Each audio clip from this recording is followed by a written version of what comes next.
South Carolina's women's basketball program has finally found out who their season opening opponent will be. It is the Michigan Wolverines, and that's both exciting and also a bit disappointing. I'll explain why on today's Locked On Gamecocks.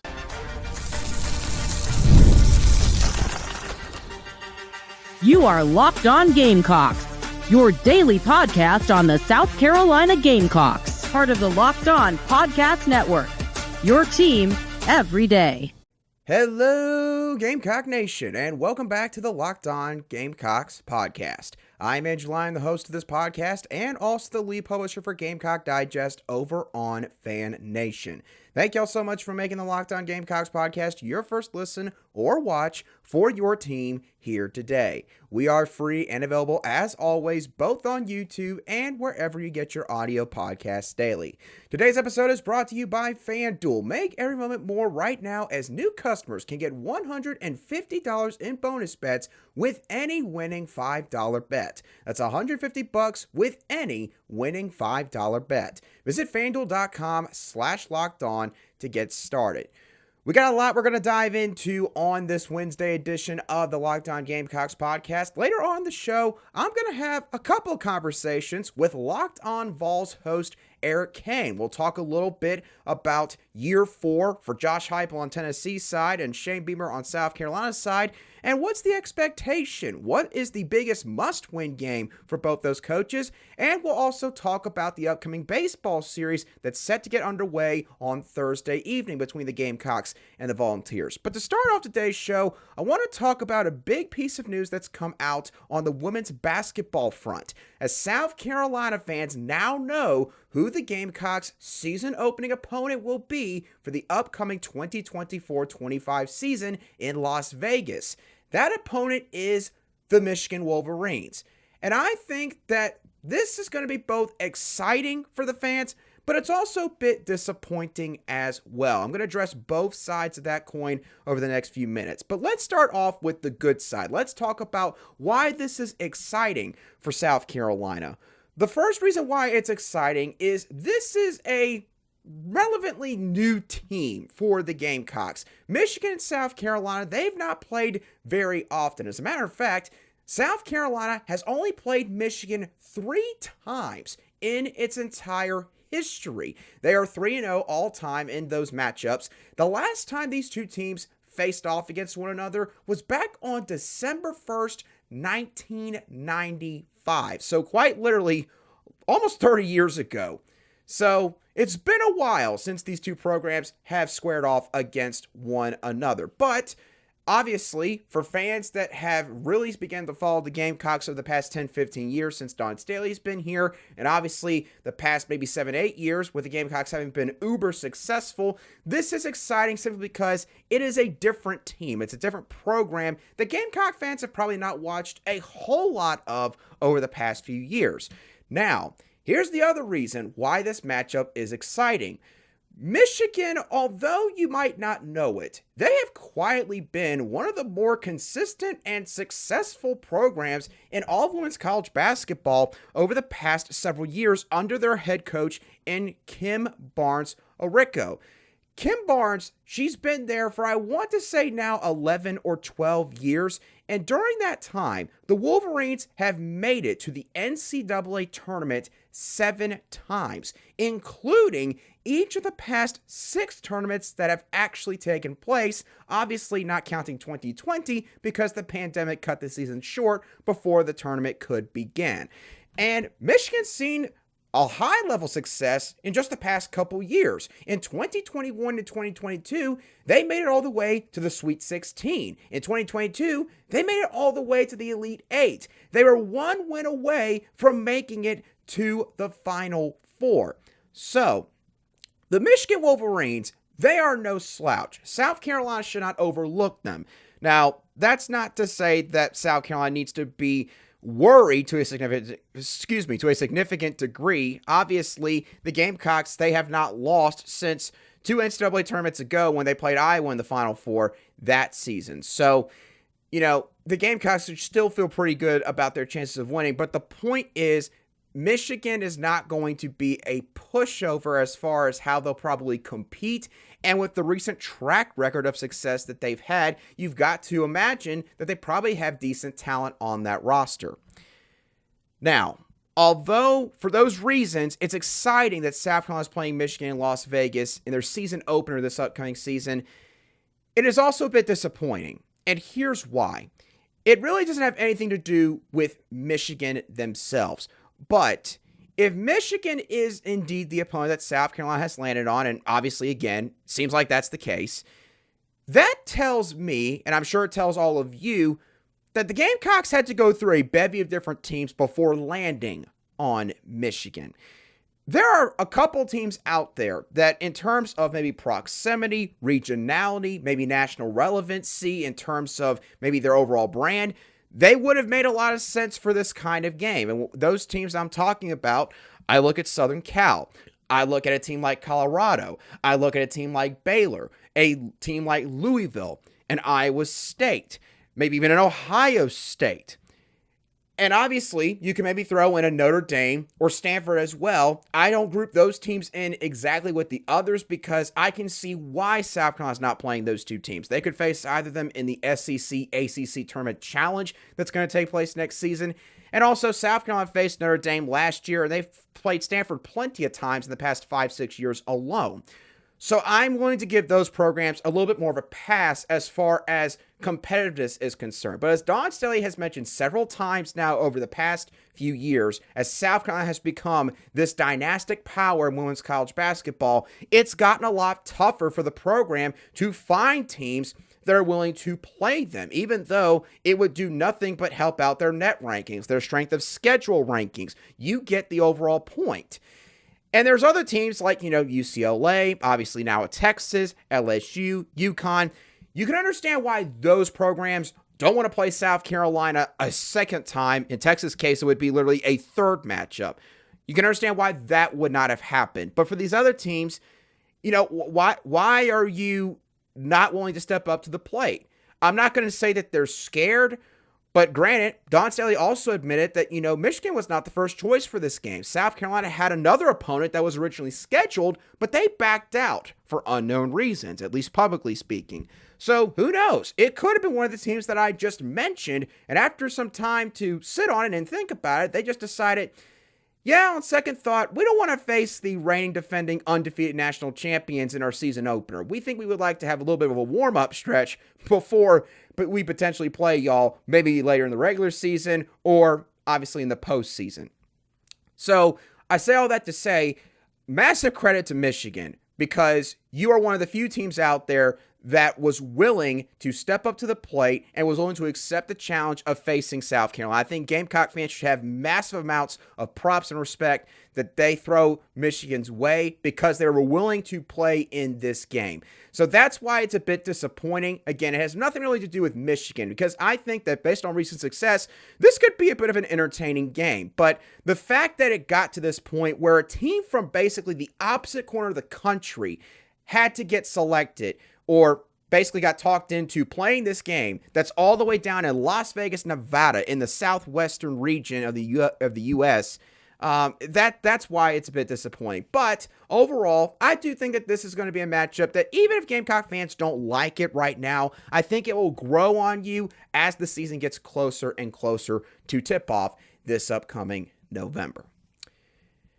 Now, we got plenty more sports-wise we're going to talk about on today's show. In a couple moments, I'm going to be joining Eric Cain of Locked On Vols. We're going to talk a little bit about football. What's the expectation for Shane Beamer this next year? What game is a must-win game, the biggest must-win game for the Gamecocks? And overall schedule talk as well. We'll talk about that. Then the baseball series later on. We'll be diving into all of that in a few moments right here on Locked On Gamecocks. Today's show is brought to you by FanDuel. It's winner take all time in the NBA and NHL, and FanDuel's giving you a shot to bring home a big win of your own. Right now, new customers can get $150 in bonus bets with any winning $5 bet. That's $150 to bet on spreads, money lines, player props, and more.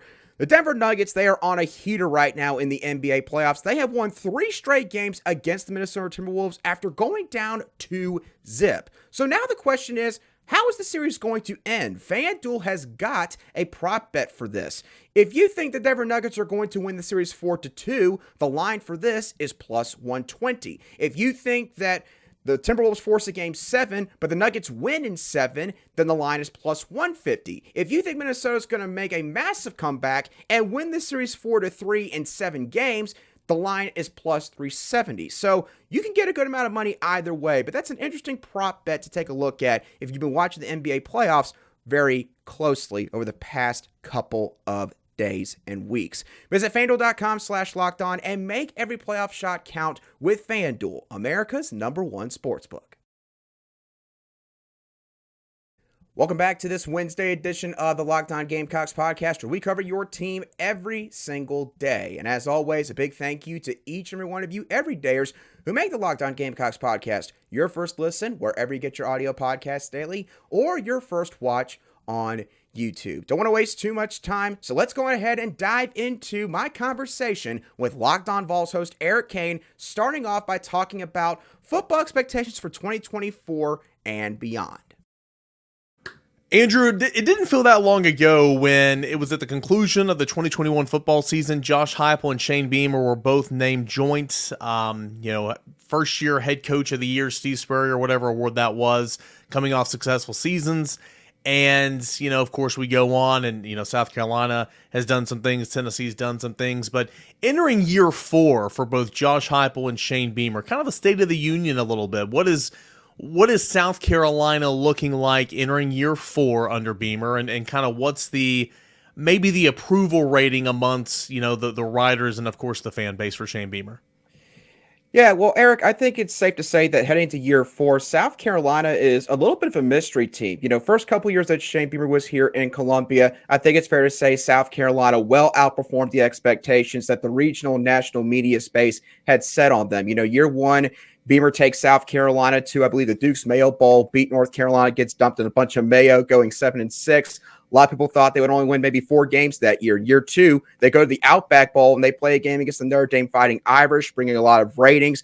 Fantastic game down there in Jacksonville. And then year 3, things kind of went off the rails a little bit. South Carolina going 5-7, missing out on a bowl game for the first time in the Shane Beamer tenure. And so this was sort of an off-season, Eric, where Shane Beamer, some changes had to be made and some things had to be addressed. So South Carolina, they made several coaching changes, 3 new assistant coaches on the offensive side of the ball. Defensive coordinator Clayton White's coming back for his 4th year. At one point in year 3, Eric, it looked like he was probably going to get fired. But South Carolina made a change to a 3-3-5 defensive scheme in the last month of the regular season this past year. Seemed to work out really well for them. So now they're changing up the defense. They're going to run a nickel set, but also the 3-3-5 along with that as sort of a flex defensive scheme. So some changes made schematically, some changes made on the coaching staff. And the one thing that Beamer still got going for him right now, he's recruiting quite well, brought in his 2nd straight top 20 recruiting class out of the high school ranks, and also led a top 10 transfer portal class,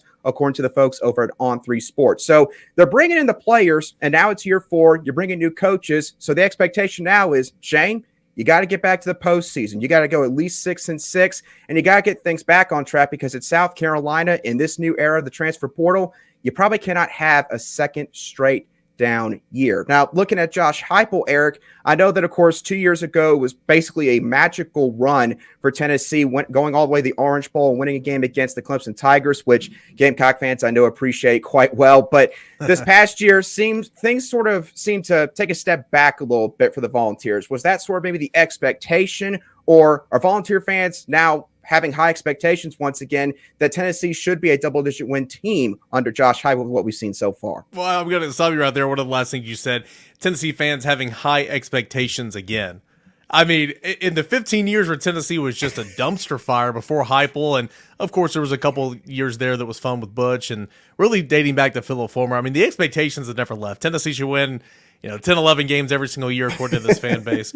But that's fair, right? And especially coming off that year 2 you referenced, Tennessee won, 10 wins in the regular season. Of course, had a chance to, go to the college football playoff potentially. We all know what happened in Columbia, South Carolina. That was just an abysmal performance.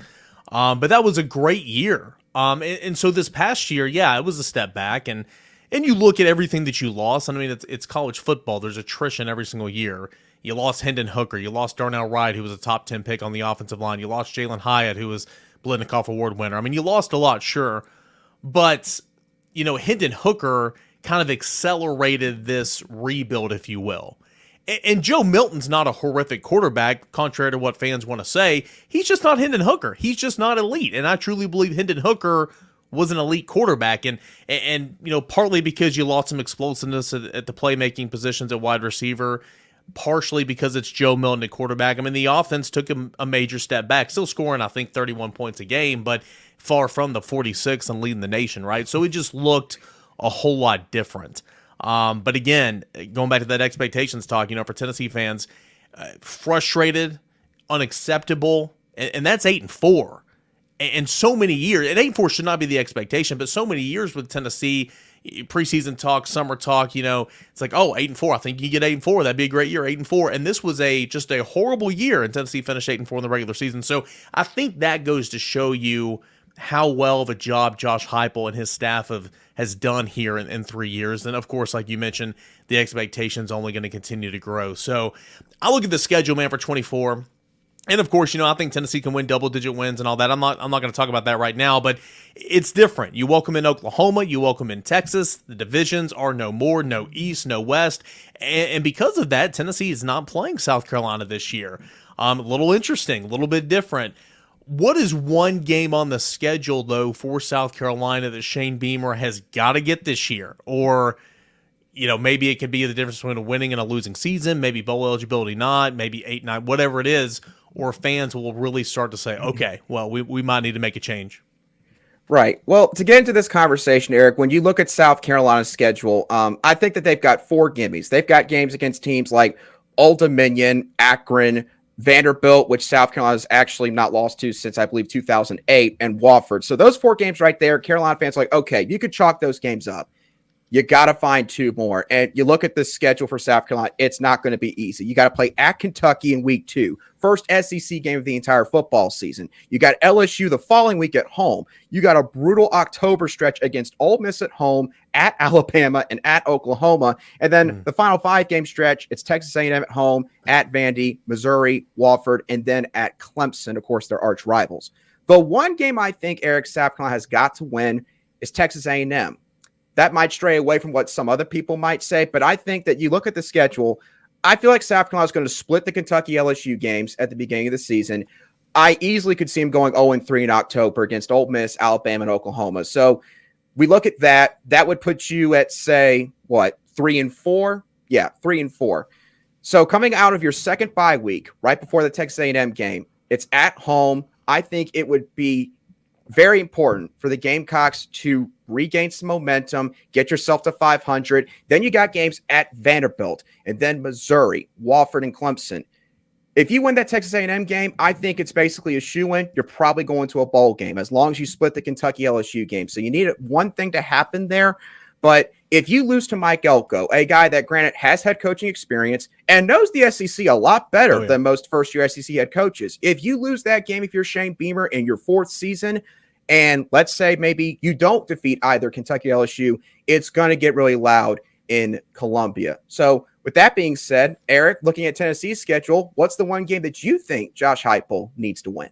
So real quick before I give you that answer, is it fair to say, and again, I cover Tennessee, so I know the SEC, but for South Carolina specifically, the offseason talk is, hey, you got to be bowl eligible. You got to get 7 wins. You got to get. Is that fair? Oh, yeah. No. What's that line from FanDuel for South Carolina? It's currently 5.5. That's the win total over/under set by them. Okay. So. Okay. Yep. That's kind of what I thought. So the the line for Tennessee was at 8.5, and so the question is, can Tennessee go on a run, win a couple games, and get into that 12-team college football playoff? That's kind of been the talk of the offseason and will continue to be the talk of the offseason. So in order to do that, there's a couple of games on that schedule, obviously, that are so very important. I mean, it's an SEC schedule. It's a little bit different, but it's still I mean, it's still tough. There's not many days off. Tennessee goes on the road to begin SEC play in week 4 at Oklahoma. It's almost like the schedule makers knew what they were doing, right? Josh Heupel, SEC opener, going home. No Oklahoma. coincidence at all, right? Yeah, no. Bob Stoops is going to be lurking on the side. I mean, it's going to have all the theatrics. You get off, then you go back on the road to Arkansas, at home against Florida, and this Tennessee team should have no business losing to that Florida team. However, it's just one of those series in the SEC to where Tennessee just finds a way to lose. So that could be in consideration for Florida, because this Tennessee team has no business losing to that Florida team. At home for the third Saturday in October against Alabama, that's always huge. Later in the season, you're going to Georgia. So there's a lot of contenders here. I would probably say, and this is kind of going back to the football player and me, the coach talk, probably at Oklahoma. And this isn't Josh Heupel's going to lose his job, far from it. But if you go on the road, week 4 of the season, to begin SEC play, and you drop that game to Oklahoma, it's going to be a tough environment in Norman and all that, all the storylines we talked about. Pretty good team. They're going to be a top 25 team for sure, top 20 team. I got a young quarterback, much like Nico Iamaleava here at Tennessee. But to start SEC play, that's a tough challenge. It's on the road. And if you drop that game, albeit on the road to Norman, I mean, what type of confidence do you have in your team to beat Alabama at home, to go on the road and give Georgia a run for its money? I think that game is huge. I think it's monumental at the beginning of the SEC slate for Tennessee if you want to reach your goals of double-digit wins and, of course, pushing for a spot in the college football playoffs. So I will go for Oklahoma here in that one. Overall, here as we kind of bring this this conversation to a close, again, Tennessee and South Carolina are not really playing this year, but I thought it'd be fun to kind of talk some football. Overall vibe of the offseason for South Carolina, you think it's been good, bad, still some work to do? What's the offseason been like? Cautiously optimistic. I know that that's a phrase that sometimes gets used too much in this sport, but I think that South Carolina fans, they look at the team, they look at the makeup. I think that they see improvement on the horizon, but the fan base is also in wait-and-see mode because, obviously, of what happened last year here in Columbia. Yep, no doubt about it. And of course, Tennessee's offseason, it's been pretty fun. I think Tennessee had a nice transfer portal cycle. I think Tennessee had a good spring practice with a lot of hype around, of course, Nico and Tennessee's defensive line. And again, we could say this about every fan base in America, but you find reasons to talk yourself into like, oh, man, this guy's going to be really good. This team's going to be really good. So that's the beautiful thing about the offseason. So Tennessee and South Carolina do not play in 24. However, 2 head coaches entering their 4th seasons. We'll see kind of the trajectory of each program with Tennessee and South Carolina. It should be fun to watch. Tennessee baseball will welcome South Carolina to Lindsey Nelson Stadium this weekend. It'll be a top 25 matchup. Andrew will get us set for that when we return here on Locked On Gamecocks and Locked On Vols.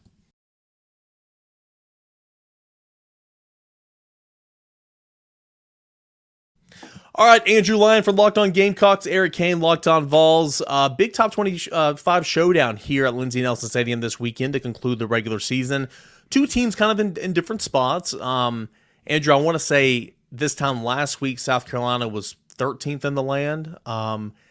Dropped a series in sweeping fashion to Georgia, who's hotter than a hiccup right now. And you're at 24 now, 13 SEC wins. You need one more SEC win to truly feel like, okay, we're safe, right? We're safe. So I don't want to say South Carolina's desperate, but South Carolina, needs to get another win for sure.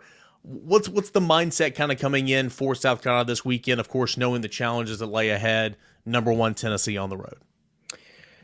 I think South Carolina's in wounded animal mode, Eric. I think that's the best way I can put it. Last weekend in a series where, like you said, South Carolina, they got swept by the Georgia Bulldogs. And that was a series where a lot of people looked at it and say, hey, whoever wins that regional, you probably just locked up a regional host spot.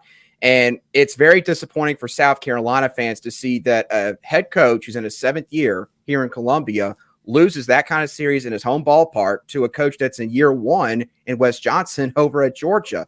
And Georgia, quite honestly, controlled that series from the very first inning onward. And so South Carolina, they're licking their wounds right now, I should say. And, they're going up against arguably one of the best teams in the entire country, the Tennessee Volunteers. And, Tennessee, I know you're fighting for an SEC regular season title, going up against Kentucky and a couple other teams up there in a very stacked league right now.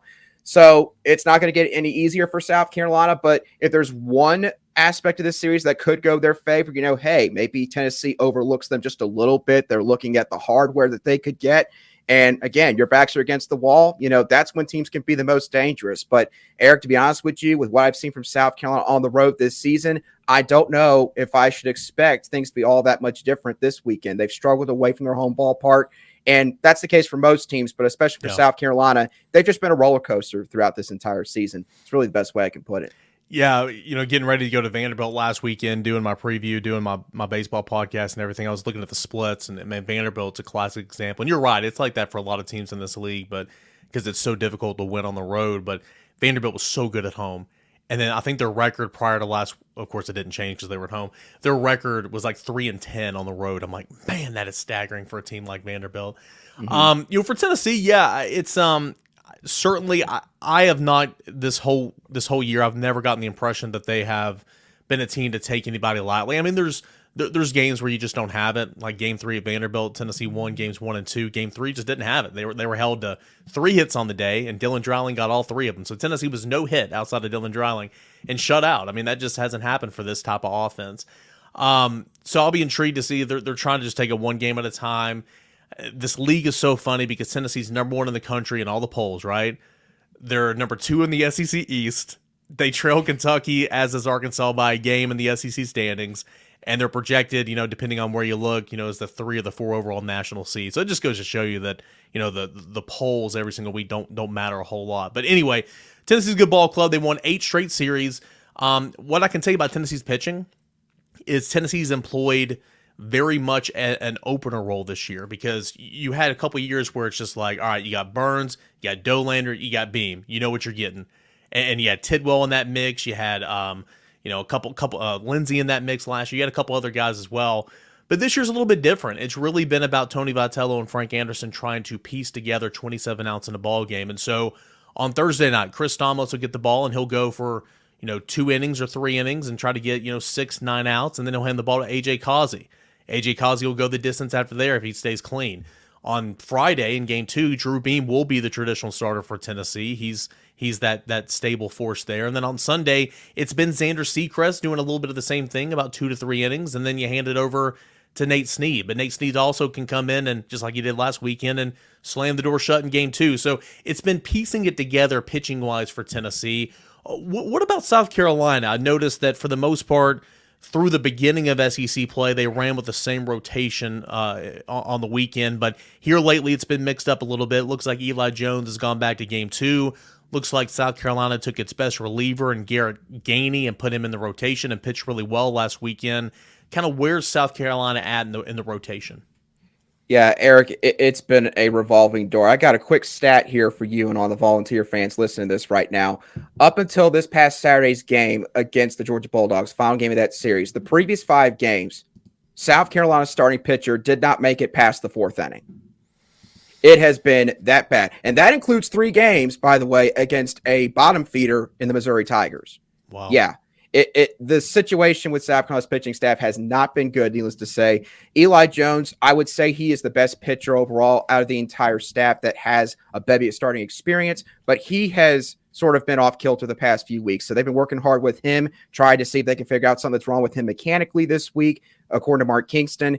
If I had to make a guess in the rotation, I would probably say Jones, day 1 or day 2. Ty Good will take the other spot, and Garrett Gainey will take Game 3. Gainey showed a lot this past weekend. His first start since he got to Columbia, had starting experience at Liberty. They tried to keep him in the bullpen as long as they could here, but they got to a point where they just said, we got to use our best arms. Gainey's one of the best arms. He's got a lot of ride on his fastball, even though it's not maybe going to be mid-high 90s, and he's got a couple of breaking balls to go with that as well.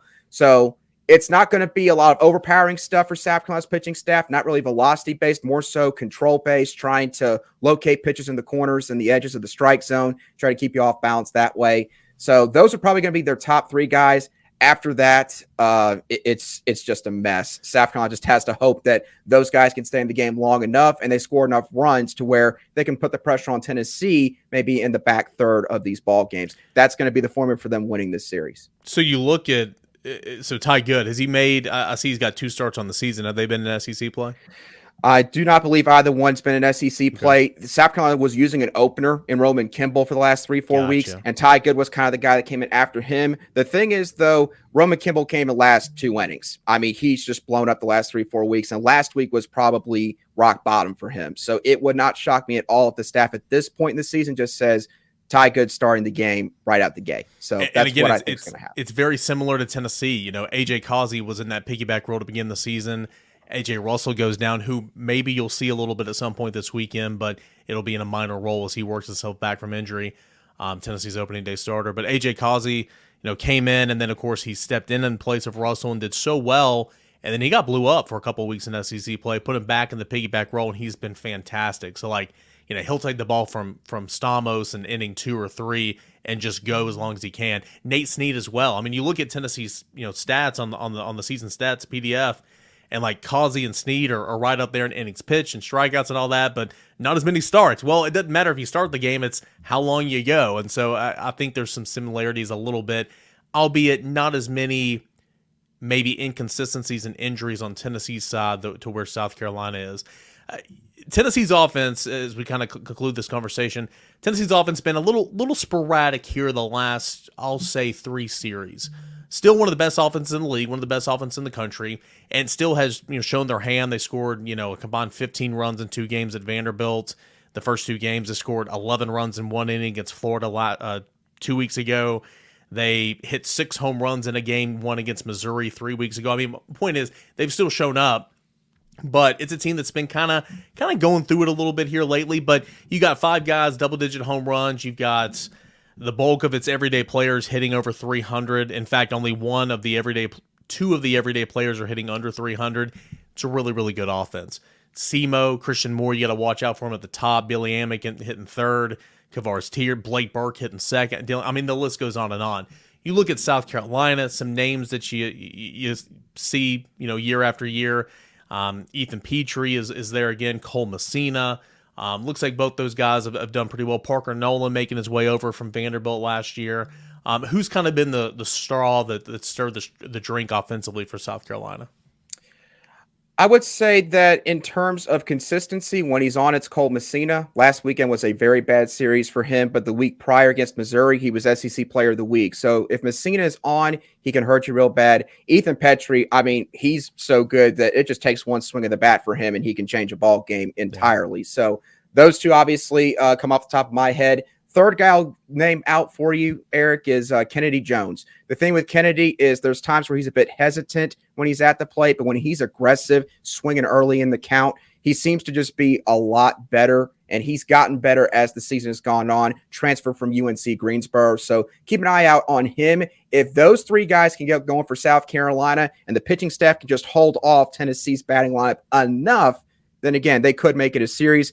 But with it being on the road in Tennessee's ballpark, again, I still think that's going to be hard to accomplish this weekend. Blake Jackson, is he hurt right now? Looks like he hadn't played in about 2 weeks. He is not hurt. Now, he's been hit a lot, so if Tennessee hits him a couple times, then who knows? Maybe he won't be able to go the rest of the weekend. But no, Jackson, yeah, he'll be good to go. He's gotten better as the season's gone on as well. More of a speed guy. So infield grounders, he can be safe at first. So you got to be able to get him when you can. And again, I haven't dove down into it, SEC stats only and all that, but just looking at the season stats sheet, I mean, he's hitting 310. Looks like he's done pretty well, right? But then I looked, and it looks like he hasn't maybe played the last couple of weeks. Maybe I'm off there. But anyway, Blake Jackson was another name that kind of stood out to me when I was doing some research. Mm-hmm. All right, man. Well, looking forward to this weekend. We'll see what happens. Number 1, Tennessee, hosting number 24, South Carolina. South Carolina, again, very much needing a win to solidify postseason fate, get to that lucky number 14. Of course, you got the SEC tournament as well. What's your prediction, Andrew, for this weekend in Knoxville, Tennessee, and South Carolina? I say South Carolina goes 0-3. I think Tennessee sweeps, and I think South Carolina goes into Hoover limping, and historically, they don't do well in the SEC tournament, so you could tell by what I'm saying, Eric. The feelings are down right now in Columbia, but who knows? Again, maybe they steal one, feeling like their backs are against the wall here. They having flashbacks to October of 2020, or no, whenever it was in 2022, when Tennessee football was favored by like 21 points, and you're like, oh my gosh, Tennessee's going to cover. I'm like, Tennessee's going to cover, and we all know how that ended.